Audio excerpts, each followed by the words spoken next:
करनाल का गगसीना गांव बुधवार को दनादन गोलियों से दहल गया। बुधवार की सुबह दो पक्षों में जमीनी विवाद को लेकर झगड़ा एक खूनी संघर्ष बन गया, जिसमें 3 लोगों की मौत हो गई। जमीनी विवाद कभी कभी खूनी खेल बन जाता है और ऐसी ही तस्वीरें करनाल में दिखाई दी। कैसे लोग जमीनी विवाद में किसी आपराधिक वारदात को अंजाम देने से गुरेज नहीं करते, उसकी बानगी करनाल में देखी गई। दरअसल जुलाई महीने में एक सीसीटीवी फुटेज सामने आया था, जिसमें गगसीना गांव के एक पक्ष के लोग शिकायत देने के लिए मुनक पावर हाउस जाते हैं, तो वहीं दूसरे पक्ष के लोग आकर उनके साथ पावर हाउस में ही मारपीट करते हैं।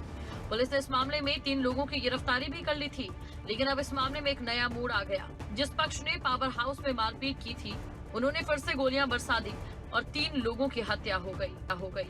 प्रशासन तो बार बार जाकर शिकायत करी है, भाई यहाँ का ये पूरे पन्ने की जमीन है, इसका समझौता करवा दो। प्रशासन ने क्या करा, आख्या गए 2 ये पड़े और हमारे हॉस्पिटल में क्या करा, बताओ प्रशासन ने क्या करा। अगर प्रशासन चाहता, और आज भी गोली जब चल रही है, प्रशासन वाले खड़े खड़े देखा है, क्या प्रशासन आई चूड़ी पार लो।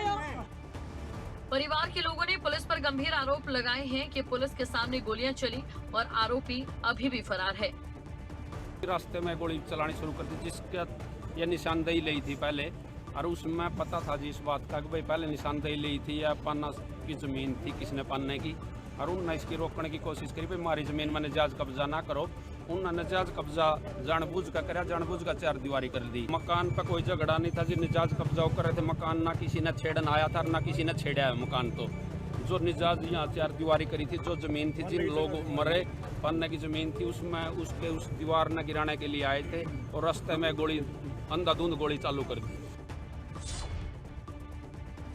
फिलहाल पुलिस की तरफ से सबूत जुटाए जा रहे हैं और मामले की गहनता से जांच की जा रही है, लेकिन बड़ा सवाल ये है कि किसी को भी पुलिस का डर नहीं है और ताबड़तोड़ गोलियां चलाकर 3 लोगों को मौत के घाट उतार दिया जाता है। अब देखना ये होगा कि इस मामले में क्या कुछ सामने निकल कर आता है और पुलिस आरोपियों को कब तक गिरफ्तार करती है।